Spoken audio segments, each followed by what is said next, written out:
Hello. You ever notice how betrayal doesn't come as a slap but as a whisper? It starts small. A shift in tone. A delayed reply. A laugh that lingers just a second too long on the phone. It wasn't paranoia, it was pattern recognition. The kind of thing you notice when your life is built on structure and logic, not fairy tales.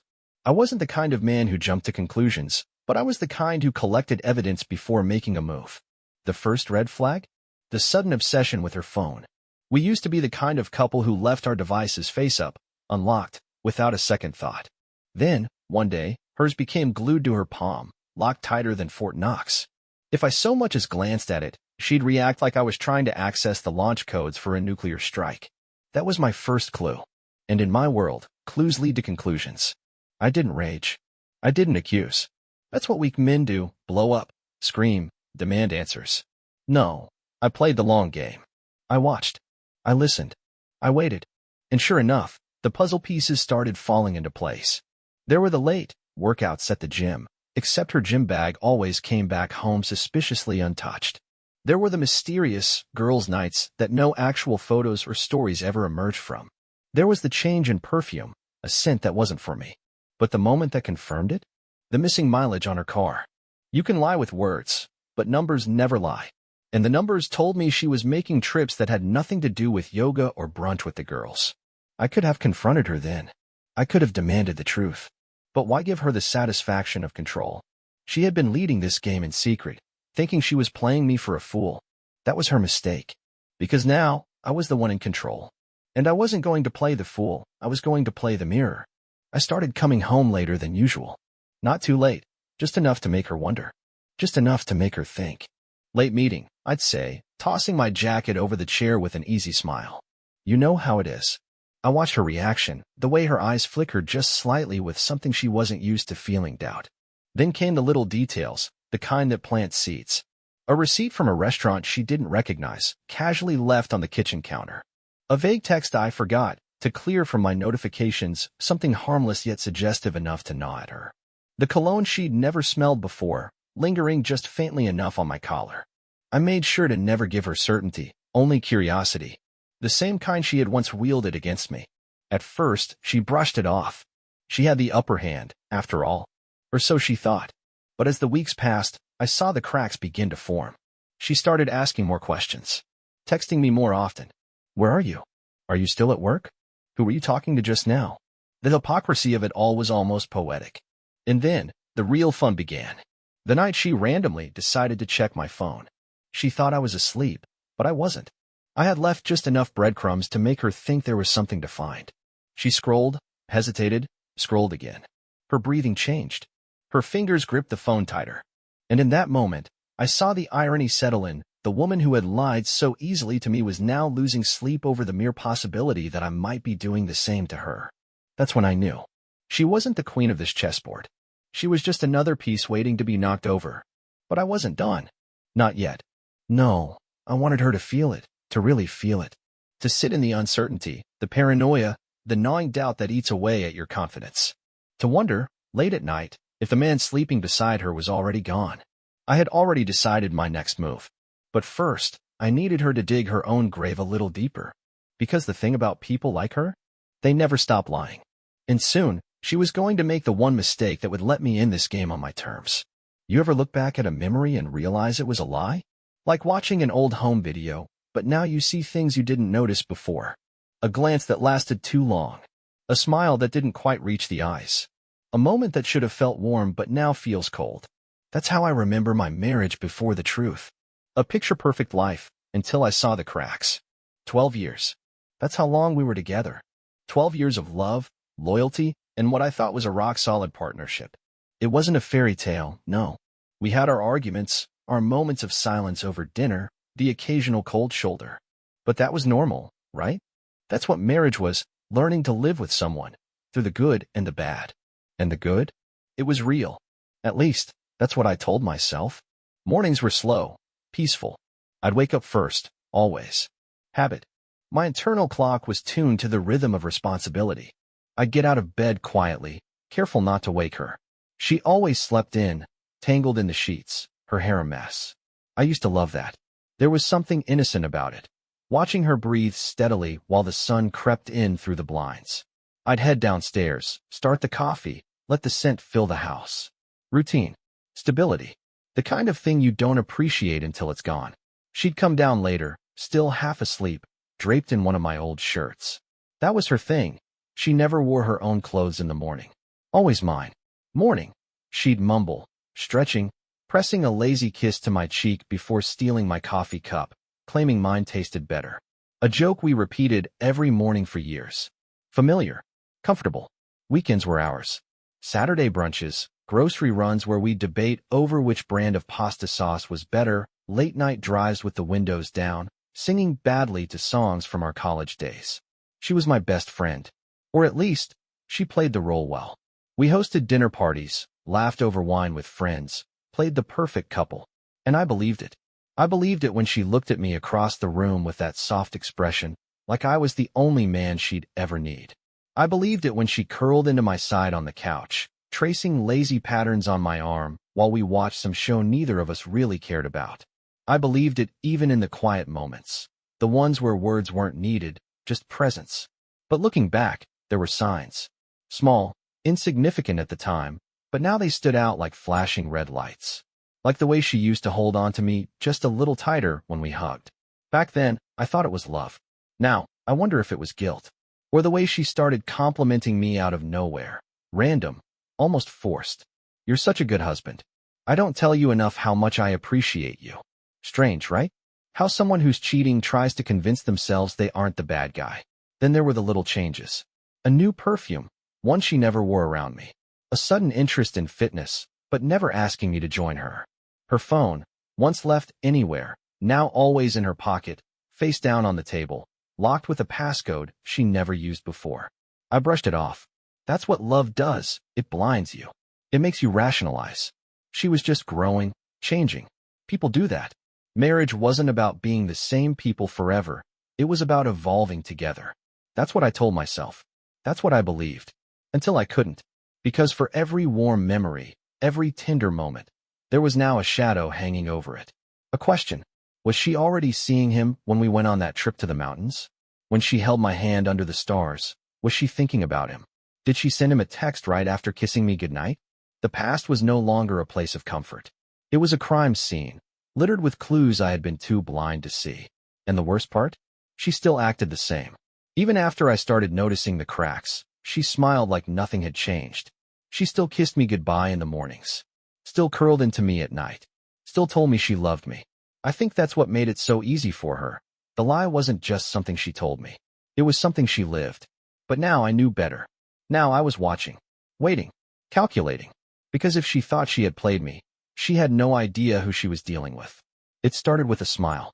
Not just any smile, one I wasn't supposed to see. We were in the kitchen, Saturday morning. Sunlight slipping through the blinds, painting golden stripes across the counter. The smell of coffee, the sound of eggs sizzling in the pan. Routine. Stability. The same weekend rhythm we had followed for years. I was standing by the fridge, scrolling through the news on my phone, when I saw it. She was at the kitchen island, phone in hand, fingers moving fast over the screen. Nothing unusual, she texted all the time. But then she paused, just for a second, and a small smile tugged at her lips. Not the polite kind. Not the funny meme kind. The kind of smile that had weight to it. Like whatever she had just read wasn't just amusing, it was intimate. Something in my gut tightened. I watched her, silent, unreadable, as she quickly typed a reply. Then, almost instinctively, she angled the phone away from me. Subtle, almost imperceptible. If I hadn't been looking, I wouldn't have noticed. But I was looking, and I did notice. I took a sip of my coffee, pretending not to care. Who's that? She glanced up, too quickly. Oh, just Ashley. She's sending me this ridiculous TikTok about. I wasn't even listening to the excuse. I was watching her eyes. The way she blinked just a little too much. The way she reached for her coffee, using it as a shield, buying herself time. I didn't press. Not yet. Instead, I nodded, let out a small chuckle like I believed her, and turned my attention back to my phone. But my mind wasn't on the news anymore. That smile, that quick, flickering moment of something I wasn't supposed to see, had planted itself in my brain. A seed of doubt. Small, but growing. The next sign came 3 days later. She was in the shower. I was getting ready for bed, absent-mindedly straightening the pillows, when her phone, left on the nightstand, lit up. A notification. Just a name. No message preview. Ethan. I frowned. Ethan? I didn't know an Ethan. Something about that name set my teeth on edge. It wasn't a coworker. She talked about work all the time, and I had never heard of an Ethan before. It wasn't a family friend. And it definitely wasn't one of her girlfriends. I stared at the phone, my mind working faster than my hands. Every instinct in me screamed to pick it up, to unlock it, to know. But I didn't. Instead, I made a mental note. Ethan. A name that shouldn't have been there. A puzzle piece that didn't fit. The moment she stepped out of the shower, towel wrapped around her, humming some song under her breath, I watched her. Not obviously. Just enough. She noticed her phone almost immediately. I saw the way her body tensed, just the slightest shift. Barely there, but I caught it. Then, casually, too casually, she picked it up, screen tilting away from me as she swiped the notification away before even reading it. And that's when I knew. She didn't want me to see it. She didn't want me to ask about it. Which meant I had to. I kept my tone light, easy, as I pulled the covers back and slid into bed. Who's Ethan? A fraction of a second. That's all it took. A pause just long enough to betray her. Oh, she said, rubbing the towel against her damp hair. Just a guy from work. He's new, actually. They just hired him last month. I nodded slowly, watching her in the dim glow of the bedside lamp. She wasn't meeting my eyes. Huh. Never heard you mention him before. Well, yeah, she said, turning away, reaching for the lotion on the nightstand. A distraction. I mean, he's not really anyone important. Just part of the team. Just part of the team. But texting her at 10:30 at night. I didn't push. I let it go, let her think I had bought the excuse. But the seed of doubt had sprouted now, its roots digging deep. And I wasn't going to ignore it. The real turning point happened the following week. She was going out. Some girls' night she had conveniently forgotten to mention until that morning. We're just getting dinner, maybe drinks, she said, pulling on a pair of jeans, rifling through her jewelry. I probably won't be back too late. I sat on the bed, tying my shoes, watching her carefully. Where are you going? She hesitated. Just for a second. Another red flag. That sushi place downtown. Hannah's been dying to try it. Hannah. One of her closest friends. Someone I actually trusted. I nodded. Sounds fun. Say hi to her for me. She smiled, leaning down to kiss me before grabbing her purse and heading for the door. And that was it. No big moment. No dramatic scene. Just a normal night. Or at least, that's what she wanted me to think. I waited. Gave her time. Then, casually, I pulled out my phone and sent a text to Hannah. Hey, hope you guys have fun tonight. Tell wife's name not to drink too much. She always gets a little too competitive when she's tipsy. A simple message. Playful. Normal. The reply came fast. Huh? What do you mean? I'm at home. I stared at the screen, my grip tightening around the phone. She wasn't with Hannah. She had lied.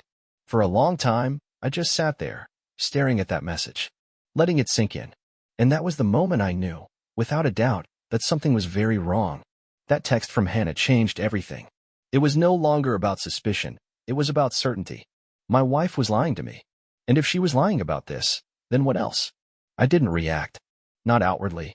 No confrontation. No accusations. That's what she expected. That's what weak men do. They lash out, demand explanations, get emotional. But I wasn't weak. I was patient. I was calculating.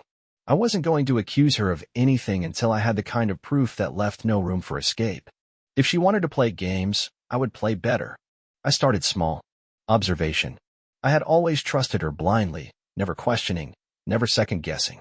That changed. Now, I noticed everything. The way she'd leave the room to take certain phone calls. The way she'd tilt her screen just slightly away from me when texting. The way her fingers moved fast, deleting messages as soon as she sent them. Subtle things, but I saw them. Then there were the new passwords. She had never been secretive before. Our phones, laptops, everything had always been open between us. But suddenly, her phone was locked with Face ID, her laptop required a new passcode. Even her email had a two-step verification set up. That told me two things. One, there was something she didn't want me to see, and two, she knew that if I ever got suspicious, I was smart enough to look. I played along. If she sensed my shift in behavior, she'd get careful. I couldn't let that happen. So I smiled when she smiled, kissed her when she kissed me, told her to have fun when she left the house, even when I knew she was going somewhere she had no business being. And every time she lied, I let her think she got away with it. Meanwhile, I was collecting everything. The first real piece of evidence came a few days later. She had another girls' night, and this time, I wasn't just going to sit around and wonder. I waited until she left, then checked our shared car's GPS history. She had no idea I even knew how to access it. Technology was her blind spot. She was careful with texts, calls, and passwords, but she forgot that a car remembers every destination. And sure enough, her last few trips weren't to Hannah's place or the sushi restaurant downtown. No, she had been going to the same address over and over again. A condo in a part of town where neither her friends nor work had any reason to be. I copied the address down, stared at it for a long moment, and felt that cold, controlled anger settle deeper in my chest. Now I had a location. Now I had a lead. I drove past the place the next evening, slow, unnoticed, my headlights dimmed. It was a sleek, modern apartment complex, expensive, private. The kind of place you keep a secret in. I didn't go in. Not yet. I wasn't going to rush this. But I parked across the street and watched. I didn't even know what I was looking for. Not exactly. A sign. A confirmation. Something. And then I saw her. She walked out of the building, laughing, her head tilted back, looking carefree in a way she hadn't been in months, not around me, at least. And right beside her? A man. Tall, well-dressed, confident. Ethan. I didn't need an introduction to know. He had the look of a man who thought he had won something. He reached for her waist, pulled her in closer, and she let him. No hesitation. No guilt. And in that moment, watching from my car, I felt something inside me lock into place. It wasn't heartbreak. It wasn't sadness. It was clarity. I drove home that night, mind working faster than it ever had. Now that I had seen it with my own eyes, now that I knew, really knew, the question wasn't whether or not she was cheating. That was already answered. The question was, what was I going to do about it? The old me might have confronted her, sat her down, asked for the truth, given her the chance to explain, to lie, to manipulate. But the old me was gone. She had killed him the moment she decided I wasn't enough. The moment she looked me in the eyes, kissed me goodnight, and still chose to go to him. No, this wasn't about confrontation. This was about control. I spent the next few days laying the groundwork. I checked bank statements. She had been withdrawing cash, probably to avoid leaving a digital trail. I placed a tiny Bluetooth tracker in her car, syncing it to my phone, so I wouldn't have to rely on GPS history anymore. I set up an old phone to act as a recorder, leaving it in her home office when she wasn't paying attention. And every time she left, every time she sent another text, every time she told me she loved me, I gathered more. The best part? She had no idea. She thought she was in control, thought she had me fooled, thought she was getting away with it. And that made it even better. Because when I finally made my move, when I let her know that I knew, it wouldn't be an argument. It wouldn't be a fight. It would be checkmate. There's a difference between suspecting something and knowing it. Suspicions creep in like shadows, whispering doubts, gnawing at the edges of your mind. But knowing, that's different. Knowing is a hammer to the skull, a sudden and irreversible shift where the world as you understood it collapses in an instant. I had been playing my part perfectly, smiling when she smiled, kissing her when she kissed me, pretending to believe her ridiculous excuses. But behind the scenes, I was pulling every string, tracking her movements, logging every lie, collecting the kind of proof that couldn't be twisted or explained away. And now, after weeks of patience, after nights of watching, waiting, planning, I finally had it. The undeniable truth. It was a Wednesday. She told me she was working late. I already knew where she really was. The tracker on her car placed her at the condo. Again, she hadn't even bothered to change her patterns, hadn't thought for a second that I would check. She had convinced herself that I was oblivious, that I trusted her so completely I wouldn't even dream of questioning her. That's how arrogant she had become. I sat in my car across the street, watching the building like a predator watching its prey. I could have gone in, could have caught her in the act, but I wanted more. I wanted everything. So I waited. An hour passed, then two. Finally, the front doors opened, and there she was. My wife, laughing, tossing her hair over her shoulder in that playful way she used to do with me. And beside her, him, Ethan. The name that had been a quiet thorn in my mind for weeks was now standing right in front of me, flesh and blood. He was younger than me, taller, The kind of guy who spent more time in front of a mirror than behind a desk. Smug, comfortable, confident. He had no idea whose life he was stepping into, no idea that the man he thought he had outplayed was sitting less than 50 feet away, watching. I gripped the steering wheel, but not out of anger. No, this wasn't rage. This wasn't some blind, emotional explosion. This was focus. She kissed him. Right there, under the streetlight, as if it was nothing. As if she didn't have a husband at home. As if the last 12 years of our marriage meant less to her than a cheap thrill in a rented condo. And that's when it happened. That click in my mind. The moment where all the emotions, the betrayal, the humiliation, the slow-burning suspicion, coalesced into one singular thought. She thinks she's won. She thinks she's smarter than me. That was my breaking point. Not the cheating itself. I had already accepted that, but the sheer arrogance.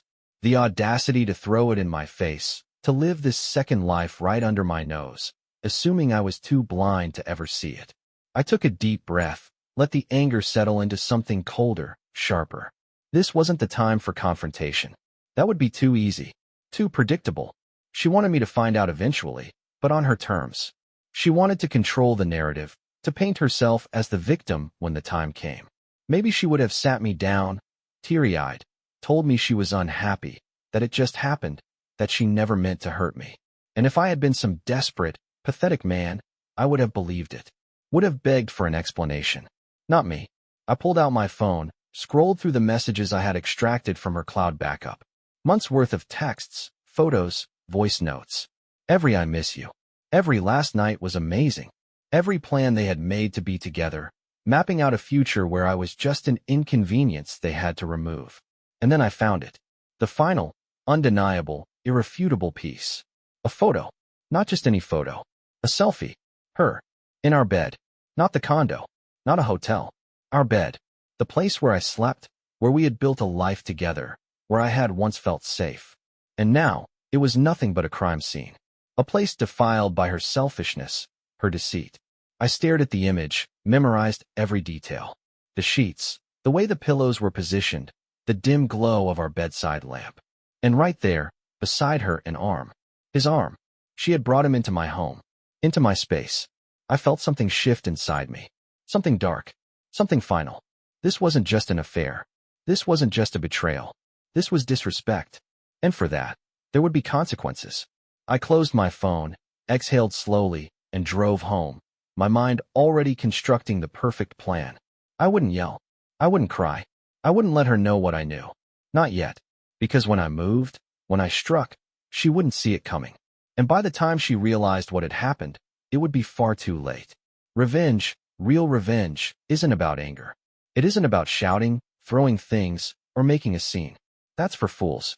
That's for people who let emotions cloud their judgment. No, real revenge is precise. It's patient. It's a masterpiece, painted stroke by stroke, so that by the time your target realizes what's happening, it's too late. They aren't just losing. They've already lost. And that's exactly how I was going to destroy my wife. I spent the entire night sitting in my office, staring at my laptop, my phone, the endless sea of messages and photos I had gathered. Every confession, every lie, every moment she had given herself to another man, documented, time-stamped, undeniable. I had enough to end her right then and there, to walk into the bedroom, wake her up, shove my phone in her face, and watch the panic set in. But where was the satisfaction in that? She'd cry. She'd beg.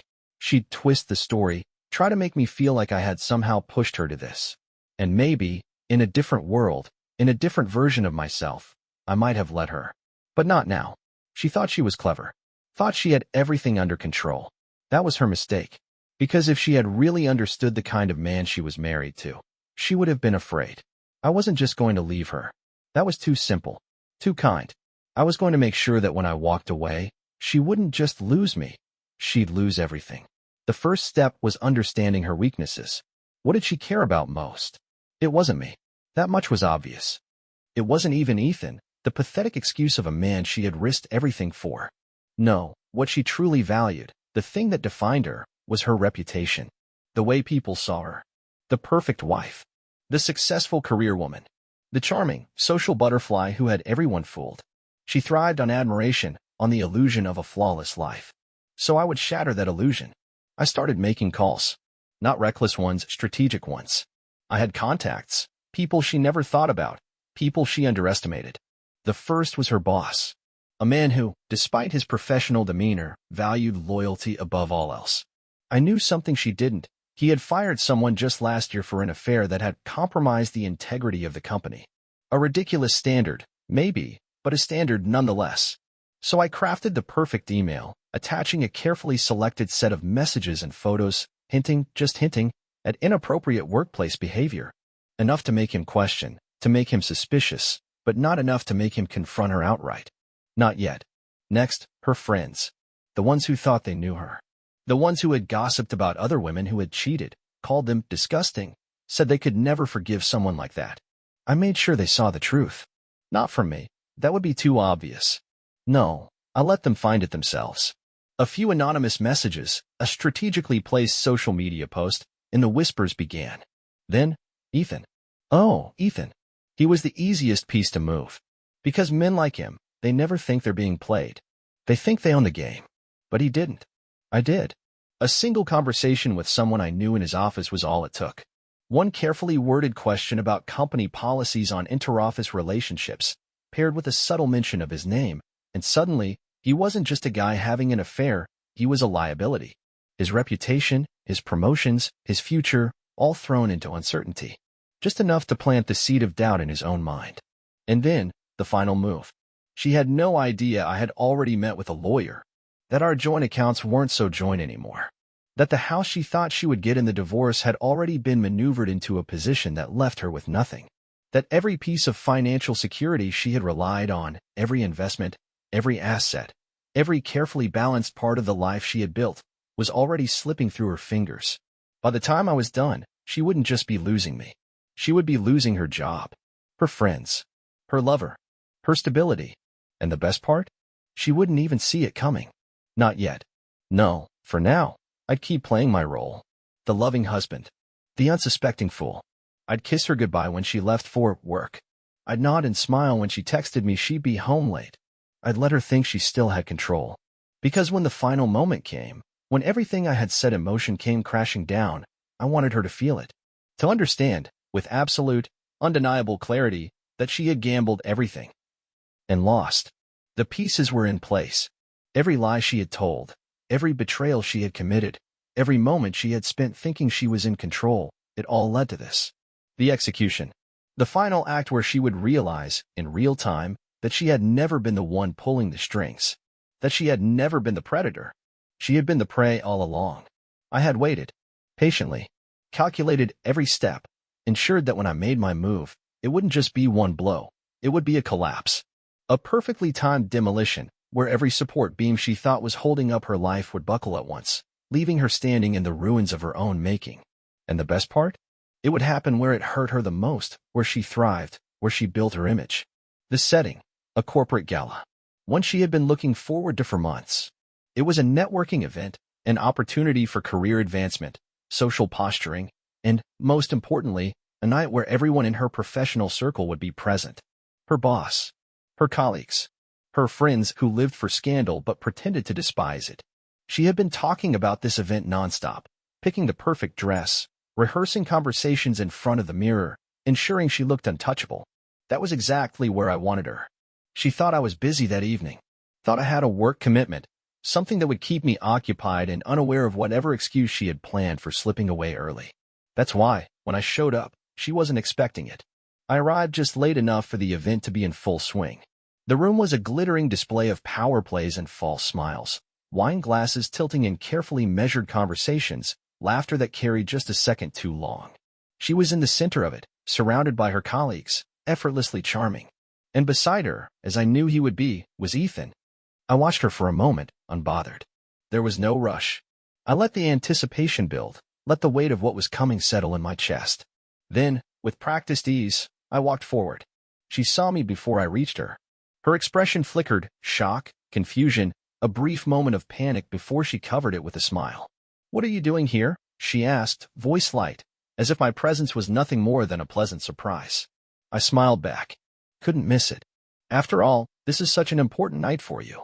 Ethan shifted beside her, uncomfortable but oblivious.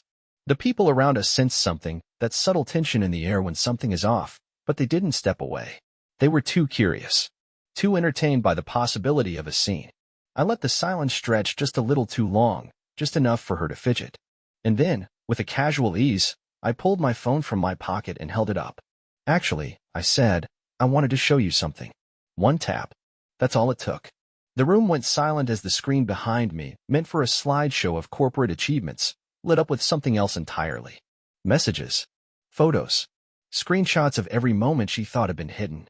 Texts between her and Ethan, laced with desire and deceit. The photo of them in our bed. A voice note of her whispering sweet nothings to him, recorded from her own phone, the words damning in their intimacy. She gasped. A sharp, ragged sound. Around her, whispers ignited like flames, eyes widening, mouths parting in shock, in amusement, in barely contained schadenfreude.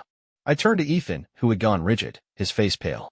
By the way, I said conversationally, I'd be careful if I were you. Your company has some pretty strict policies on workplace relationships, don't they? Especially ones that involve married colleagues. I tilted my head, pretending to ponder. Might explain why HR was so interested in that little report I sent them earlier this week. His eyes widened. You. Oh, I added, cutting him off, and you might want to check your email. Looks like your boss wasn't too impressed. His phone vibrated in his pocket. He pulled it out, hands shaking. One look, and his face crumpled. I turned back to my wife. No, her. She wasn't my wife anymore. She was just another unmasked liar, another name on the long list of people who had underestimated me. Her face was frozen in horror. She opened her mouth, closed it, then tried again. I can explain. I chuckled, shaking my head. No, you can't. I leaned in, voice low, just for her. I was never going to beg, never going to cry. You thought you were in control? That I was just some idiot who would never find out? Look around you. She did. And what she saw destroyed her. Her boss, staring at her with cold calculation. Her friends, whispering behind their hands. Her colleagues, eyes filled with pity or amusement. And Ethan? He had already stepped away, distancing himself from the wreckage. She wasn't just caught. She was alone. I exhaled, stepping back. Enjoy your night, I said, tucking my phone away. It's going to be the last one like this for a while. And then I walked away, leaving her standing there, drowning in the ruin of everything she had built. The moment hung in the air, stretching, suffocating. She stood there, frozen in place, eyes darting across the room as if searching for an escape that didn't exist. But there wasn't one. Not anymore.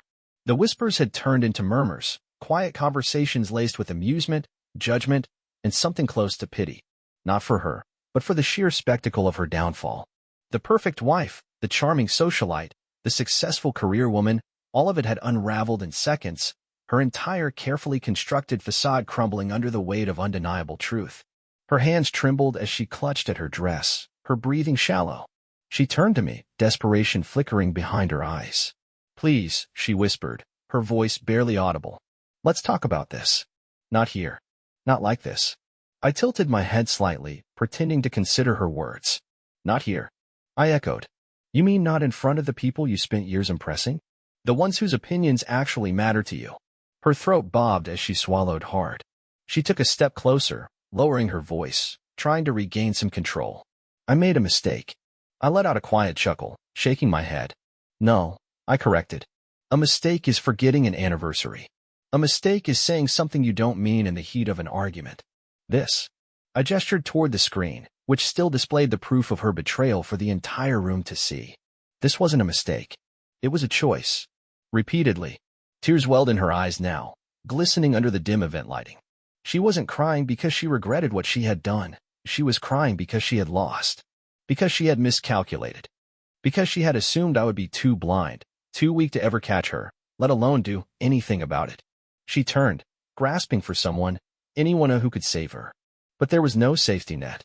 Her friends averted their gazes, shifting uncomfortably. Her boss, the man whose respect she had valued so deeply, stood rigid, his expression unreadable but undeniably cold. And Ethan? He had disappeared, slipping away the moment he realized this wasn't just an awkward misunderstanding. This was a complete and utter dismantling. She was truly alone now. I leaned in slightly, my voice even, measured. You spent months lying to me, looking me in the eye, kissing me goodbye. and then running straight to him. I paused, letting the words sink in. Did you ever feel guilty?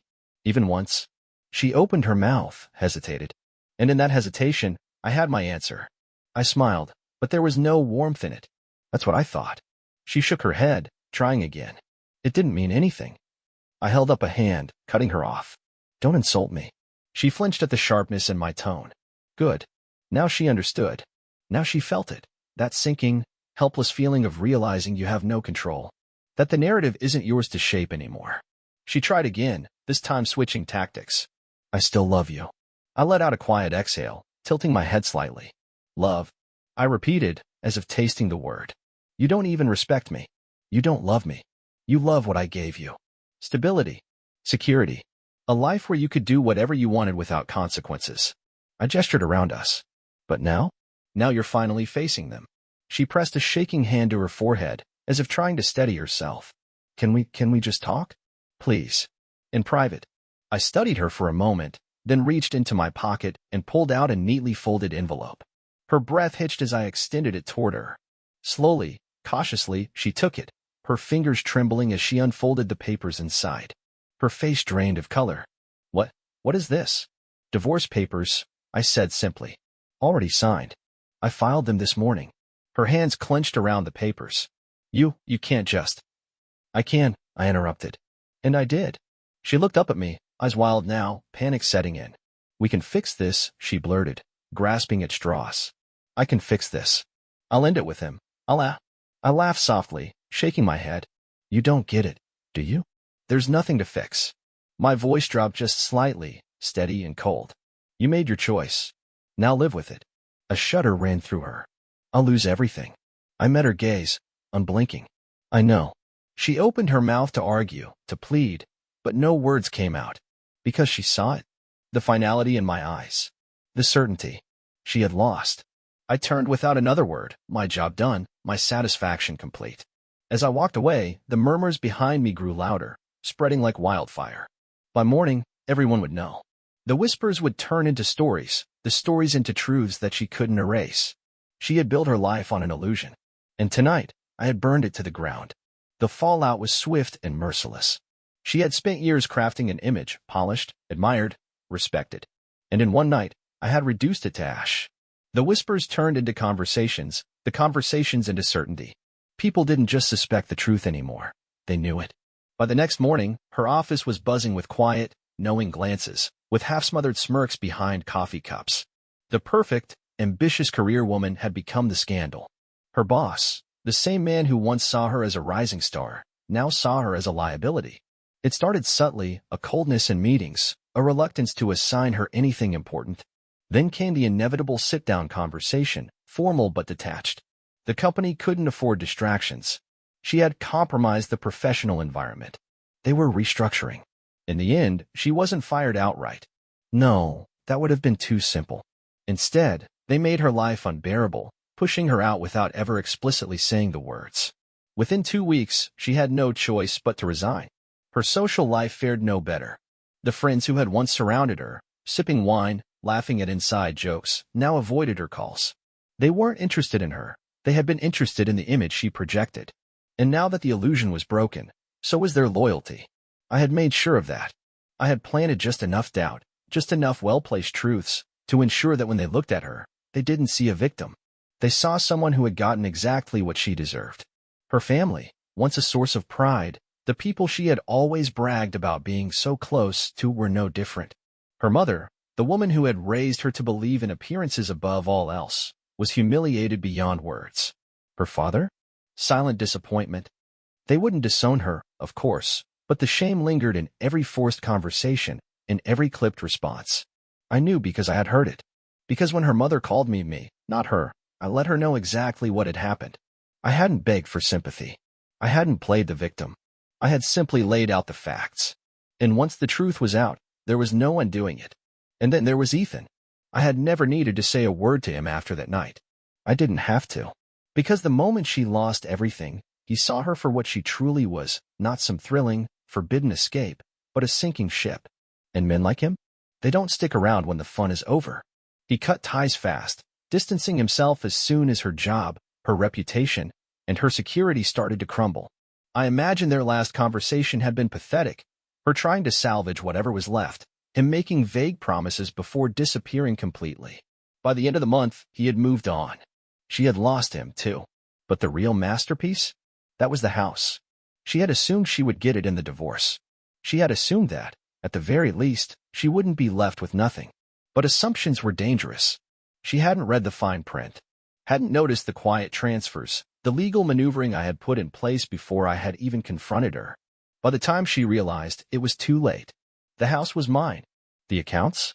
Frozen to protect my assets during the divorce proceedings. Her only option? An apartment. Small, far from the city, nowhere near the lifestyle she had grown accustomed to. I had taken my time. I hadn't reacted with blind rage. I hadn't yelled, screamed, thrown things. No, I had done something far worse. I had thought. I had planned. And in the end, I had made sure that when I walked away, I wasn't just leaving her, I was erasing her from my life. The last time I saw her was accidental. A chance encounter at a cafe downtown, months later.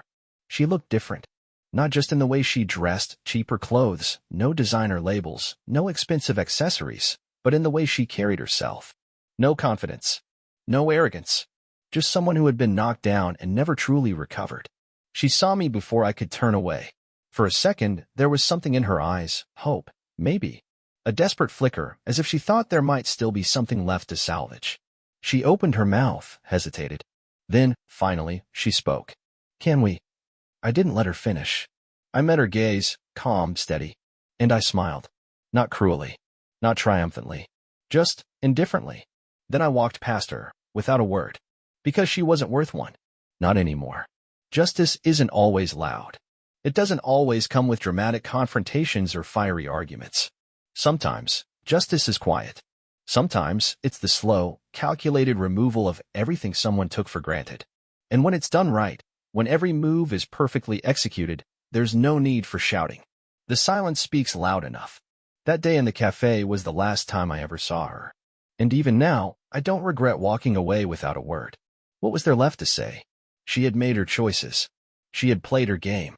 And she had lost, completely, undeniably. But what fascinated me the most was that she still didn't understand how. Even in that moment, standing there, looking at me like she wanted to reach out, to say something, she didn't fully grasp what had happened.